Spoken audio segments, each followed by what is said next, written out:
Today's video is brought to you by Audible. Support this channel by visiting audible.com/Kendall Rae or texting Kendall Rae to 500-500 to get started with a free trial today. Hey guys, welcome back to my channel. Happy to have you back. So before I get into today's case, I wanted to quickly let you guys know that I have started another podcast. If you've been watching this channel for a long time, you know that I haven't always done true crime videos. I started YouTube talking about a lot of different personal things, sharing my opinions on current events, and kind of doing some commentary. I also did a lot of astrology back in the day, and I know a lot of you really liked that. So I created another podcast where I can do all of that stuff and really connect with my audience in a personal way. So if you liked that type of content from me and sort of miss it on this channel, I think you will really like my new podcast. And if you're not really a podcast type of person, they are on YouTube. You can watch a visual version where you can actually see us talking. It's almost just like watching a long form YouTube video. By the time this goes up, there should be 3 episodes out. I've been hosting it with my cousin Janelle, and we're having so much fun. So be sure to check it out. There's a link in the description to that, as well as my other podcast, Mile Higher, where I do true crime and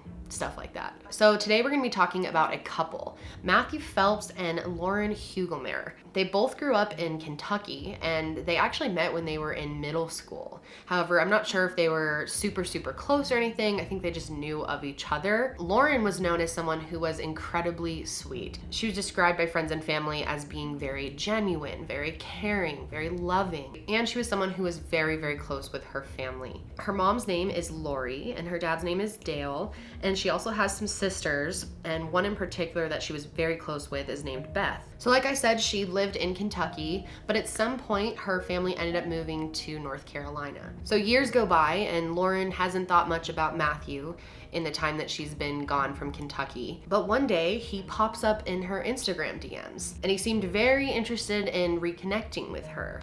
And not only that, he went through and liked every single one of her Instagram pictures that she had ever posted. And she posted a lot. And you guys know how it goes. Eventually they moved from DM to texting, and eventually from texting to phone calls. And as they were talking more and more, things became more serious, and eventually Matt actually made the decision to move to North Carolina to be with her. She was 29 at the time, and she was looking to find her forever partner. She was a very traditional person. She actually was very involved in her church. She was a youth group leader and very well known in her church, and took religion very seriously. And she wanted a partner that she could, share life with and share her faith with. So Matt moves there, and at first everything was great. She was super happy to not have the whole long distance thing going on and get to spend time in person. And Lauren's family was pretty accepting of Matt from the beginning, especially Lauren's mother. She really gravitated towards him. According to the rest of the family, she even treated him like he was her own son from the beginning.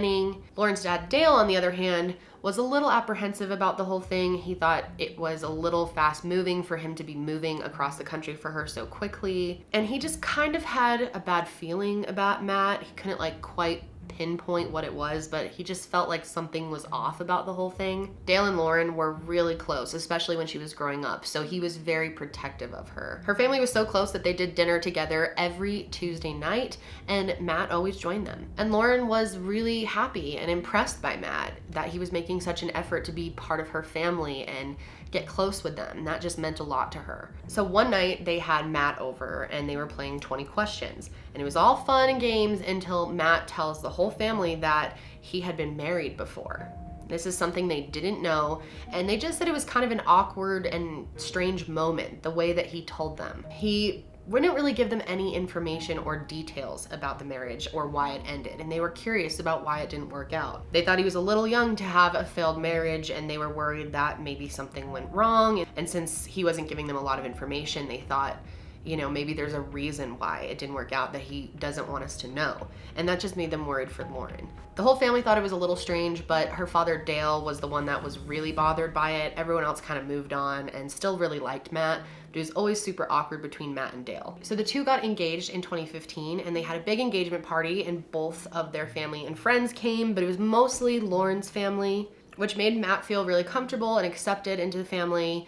But strangely enough, his own mother came, and his mom was just kind of problematic. First of all, she showed up to this engagement party in a white dress, which could have been a mistake, but I feel like most people know that you just really don't do that. Any type of marriage thing, you don't wear white because you don't want to take away from the bride, and I'm sure she was wearing white, so that caused a conflict, and she just seemed kind of rude. Lauren's family said that it just seemed like she didn't like Lauren. She didn't want them to be together for some reason, and just was kind of a bitch. And then they married the following year in November of 2016. The two of them were really obsessed with Star Wars and Harry Potter, especially Star Wars though, and they actually had a Star Wars wedding. All the guys at the wedding had lightsabers with them, and they took pictures holding them, but all was good with Lauren and Matt other than that. Lauren just really felt not accepted by Matthew's mom. Growing up, Matthew's dad was not in the picture much, and this really affected Matthew. His mom didn't seem like she really wanted him growing up. Like, she just wasn't interested in having a kid, and since his dad wasn't around, that left him with his grandparents. He was raised by them and he loved them very much, but it's not the same, and it definitely caused some issues for him. His mom was still in his life, but just not as active as she should have been. While he was growing up, she actually got married several different times. So he had several stepdads, and he didn't really get close to any of them except for one, and they really bonded over watching scary movies together. So not the greatest situation. Because he didn't have a lot of guidance growing up, when he got into high school, he kind of got in with the wrong crowd. And during this time, he started using drugs. And this was really bad for him. And one of the drugs that he actually used the most was actually cough syrup. Obviously, cough syrup can give you like a high if you take too much of it, especially the prescription stuff. And if it's taken often over a long period of time, it can start to have really negative effects on your body. All of this really started to affect him in school, and eventually he was moved to a Christian academy, and his parents thought that that would help him like get on a better path, do better in school, not get in as much trouble, and apparently it worked. Like, he seemed better to them. Eventually, he started really improving his grades and getting into school. And he actually went on to study at the Clear Creek Baptist Bible College in Pineville, Kentucky. Lauren, like I said, was very intelligent, very into school, very organized, and she was just super hardworking. And at the time that her and Matt were together after they had gotten married, she was working several jobs. One for a Fortune 500 company as an auditor. She also worked as a babysitter and in the church daycare. And she even had her own side business selling candles for an MLM. I talked about MLMs a few weeks ago in another video, but if you don't know what they are, they're multi-level marketing companies such as Pampered Chef, Mary Kay, Beachbody, Scentsy. All that stuff is MLM marketing. It's set up like a pyramid, and the people at the bottom have to try to sell as much as they can. They're constantly making sales pitches. So she was doing this as her own kind of small side gig, but she actually was trying to sell to people over YouTube. She has a YouTube channel with only a couple videos on it talking about the candles and the wax melts and stuff. Hi everybody, my name is Lauren Phelps and I'm a Scentsy independent consultant. Your friend Lori Hugelmer has decided to have a Facebook party because she wants to share with you the love that she has for Scentsy product. So it's super simple. You can be in your PJs, on the go, sitting on the couch watching TV to be a part of this event. Now Matthew, on the other hand, was someone who had trouble keeping a job and did not like to work. He constantly would jump from one job to another with not much explanation as to why he was leaving or why he was fired. He had a variety of jobs. Like, at one point he was a caregiver, another time he was a salesperson, and eventually he ended up working at a lawn care company. But none of these were important jobs to him. What he actually wanted to do was be a pastor. And of course, Lauren really admired this as a Christian girl. She just thought it was the perfect fit for her to end up with a man who was a pastor. And on the outside, Matt seemed perfect for her. Both of them had a huge passion for their church. They would spend a ton of time there, and they would also do a lot of volunteering. To the outside world, it seemed like they had a really perfect relationship. Lauren would always be posting on social media about how good their relationship was and pictures of them together, but on the inside, things were not going so well. 6 months after they got married, they actually took a road trip back to Kentucky to visit Matt's family there. And during the trip, Matthew's mom was terrible to Lauren. Before they actually went to Kentucky, Matt's mom called Lauren and said, "We're gonna be doing this photo shoot, like family photos, and we want you to wear all blue, you and Matt." So Lauren picked out really nice blue outfits for them, brought them with them, and when she got there the day of the photo shoot, she wore blue, but all the other girls were wearing white. Matt's mom had actually planned it so the men would wear blue and the women would wear white, and she purposely told Lauren to wear blue. It's possible she didn't do this on purpose. Lauren's family believes it was intentional though, and I guess if you knew the rest of her personality, you'd probably think it was intentional as well. They said that it was just super obvious that she did not like Lauren and did not want her to feel like part of the family, and they felt like she purposely set all that up to hurt her feelings. And Matt's mom threw a big fit about it, canceled the whole photo shoot, made a big scene, was like, it's not my fault that she can't remember things. However, Lauren feels like she purposely told her to wear blue because she did not want her to be like part of the family and to feel kind of left out. And this was just one of the problems that Lauren and Matt were having. Their marriage definitely seemed perfect to other people on the outside and on social media, but things were really unraveling behind the scenes. And it all came to a head on September 1st, 2017. That day, around 1 a.m., a call came into dispatch from Matt saying that he had woken up and found his wife covered in blood with multiple stab wounds, and that he had no idea how it happened. Tell me exactly what happened. I think I killed my... What do you mean by that? What happened? I had a dream, and then I turn on the lights and she's dead on the floor. How? I have blood all over me, and there's a bloody knife on the bed, and I think I did it. I can't believe this. When did you wake up to find this? I don't even know what time it is. Are you with the patient now? Yeah, I can see her. Okay. All right. How old is the patient? How old is your? She's 29. She's not breathing. Okay. Oh my God. Okay. Do you think she is beyond any help? I don't know. I'm too scared to get too close to her. Okay. Just stay on the phone with me, sir. I'm here with you. I'm so scared. Before you start, where's the knife right now? The knife's on the bed. I'm not next to it, so I don't have a weapon on me or anything like that. I took more medicine than I should have. What medicine did you take? I took horse eating, cough and cold, because I know it can make you feel good, so a lot of times I can't sleep at night. Can you see her from where you're at? Yeah, it's so bad. There's so much blood. Okay. You said officers are there? No. I'm gonna let you go.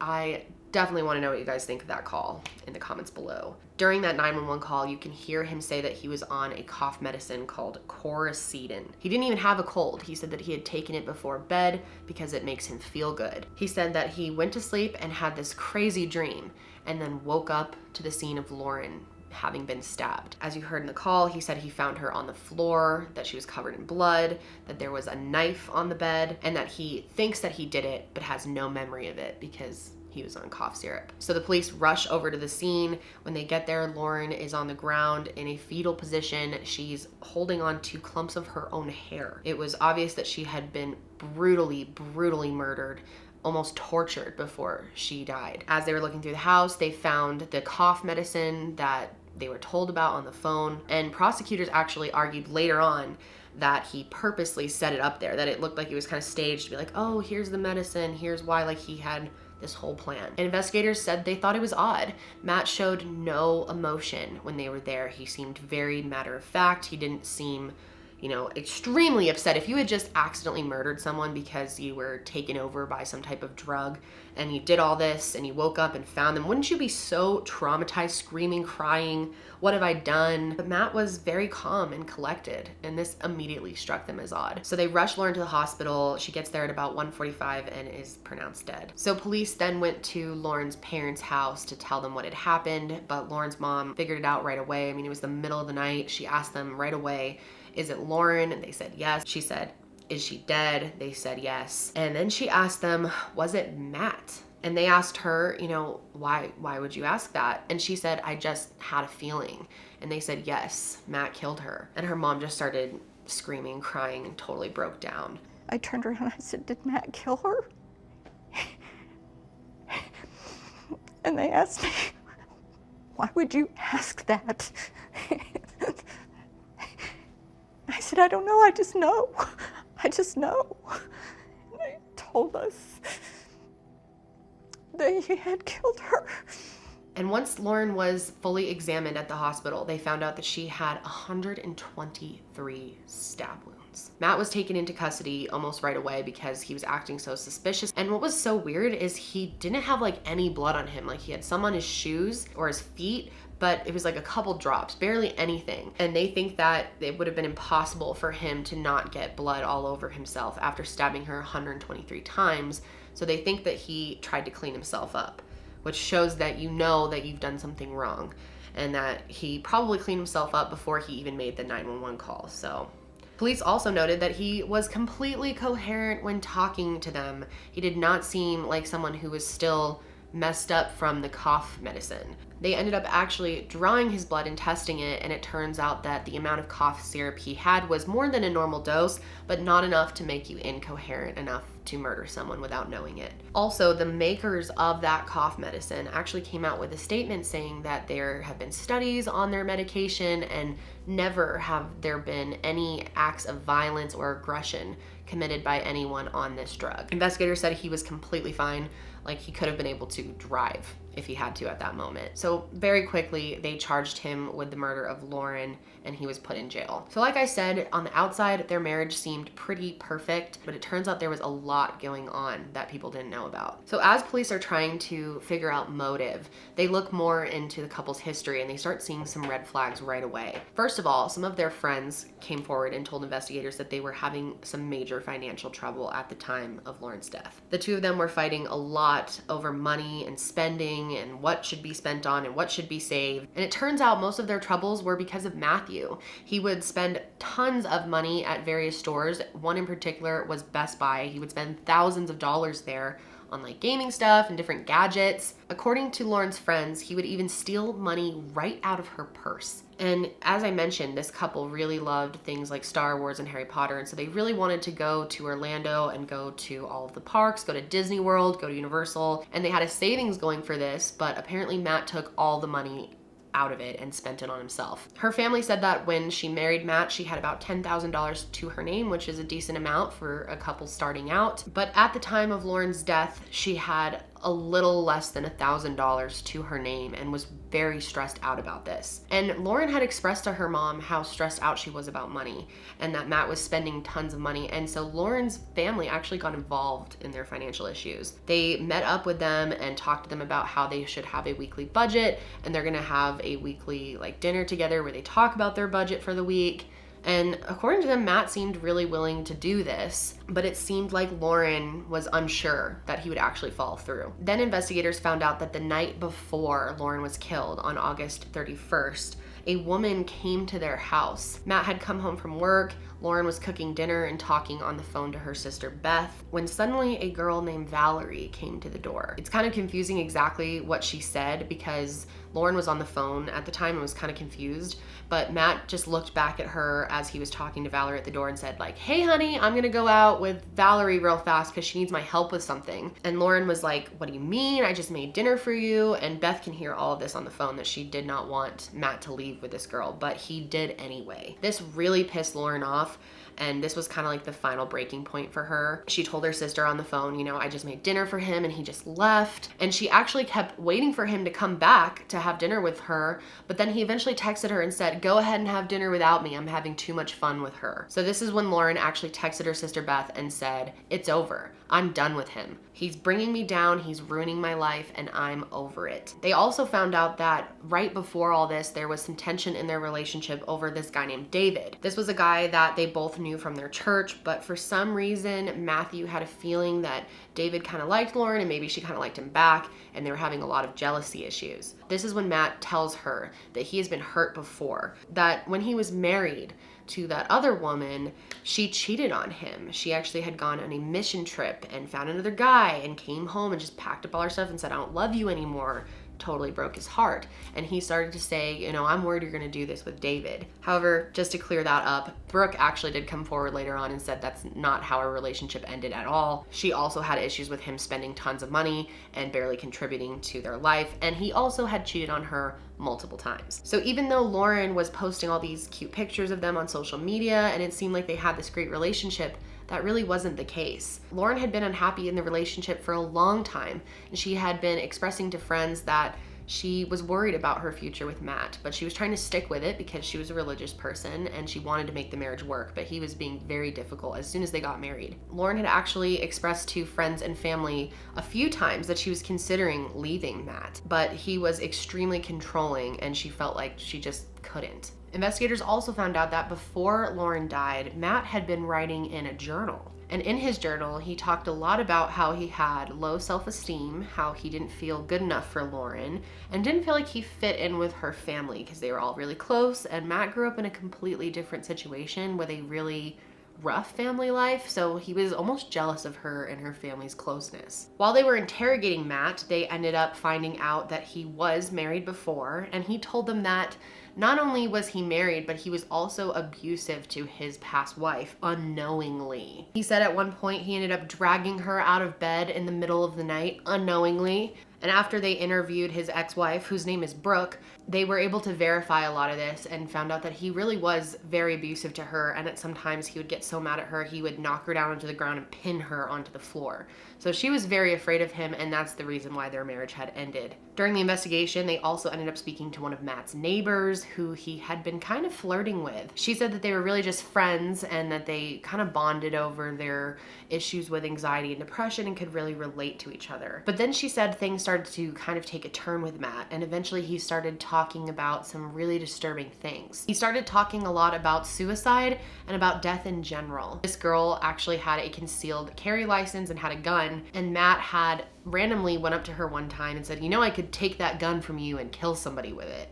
It was just a really weird thing to say. So she had actually already started to distance herself from Matt before Lauren was even killed. She just kind of got the sense that something was off with him. So going into the trial, the prosecution had a lot to work with. I mean, it's pretty obvious what happened, and it's very unlikely that the jury would buy his whole story about cough medicine. Prosecutors brought up the fact that Matt was actually really obsessed with the main character in the movie American Psycho, which is a movie about a serial killer, and at one point he even told his friend that he had interest in knowing what it would be like to kill someone. Also, investigators were able to locate a secret Instagram that Matt had running. It was called Marty_Radical. And this account was very creepy and dark. It had multiple images and scenes from American Psycho, so very clear he was obsessed with that. And it also included some images of Matt dressed up as Patrick Bateman, who was the protagonist character from the movie. And then he also had a lot of posts just about Satan, demons, the devil, just a lot of anti-Christian stuff,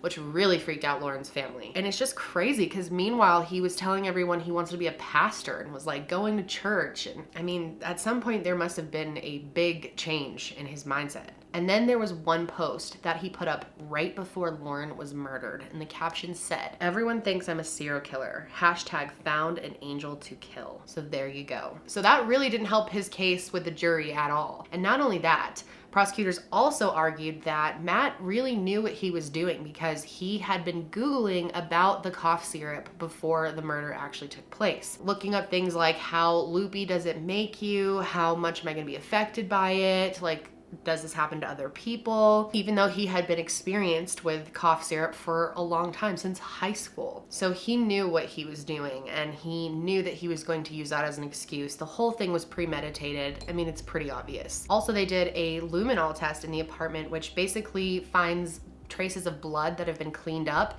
and there was traces of blood all over the bathroom, all over the sink, all over the walls.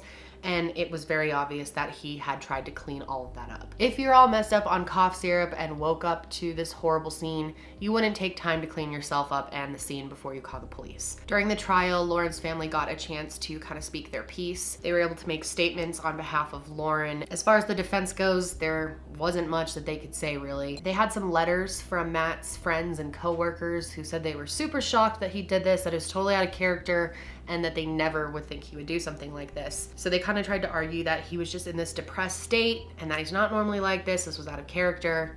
But who really cares, right? So pretty quickly on October 5th, 2018, the trial came to a close. Lauren's family and a bunch of friends and members of the church came wearing these shirts that said Lauren's Light, and they also had purple ribbons to represent domestic violence. Matt ended up taking a plea deal to committing first-degree murder and was sentenced to life in prison without the possibility of parole. Do you understand that you're pleading guilty to one offense? That's the offense of first-degree murder. It is a felony. It carries the maximum penalty of death or life without the possibility of parole. Do you understand that? Yes, sir. Do you personally plead guilty to the charge I just described? Yes, sir. And did you in fact murder your wife, Lauren Phelps, by stabbing her multiple times? Yes, sir. It says you're going to plead guilty to the offense I just described. You'll be sentenced to life without the possibility of parole in the custody of North Carolina Division of Adult Correction. And no one showed up for Matt at his sentencing. Nobody. No family, no one. During this time, he was able to stand up and give an apology to Lauren's family, which they said just means nothing to them. I am sorry that I took away Lauren's life. Will you ever be able to forgive him? No, never. I'll take him to my grave, and I'll still hate him. What would you tell Lauren right now? I miss her and I love her. I miss her. I wish I could hold her.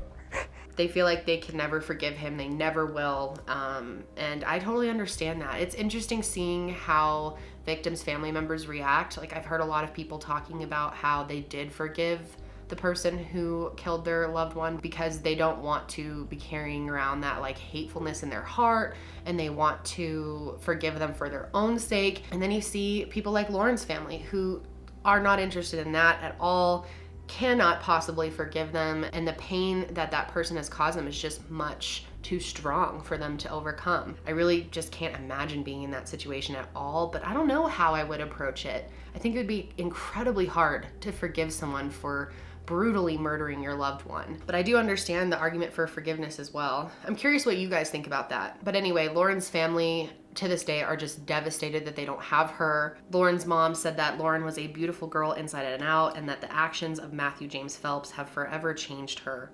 And I totally get that. I mean, how can life ever go on as normal after going through something like this? Lauren's family has done interviews where they say that they feel somewhat responsible for all of this, which they really shouldn't. And I can't imagine what it's like to carry that type of grief around. But basically, they feel that there were more signs and red flags that showed that Lauren was possibly being abused that they just kind of missed. I'm sorry.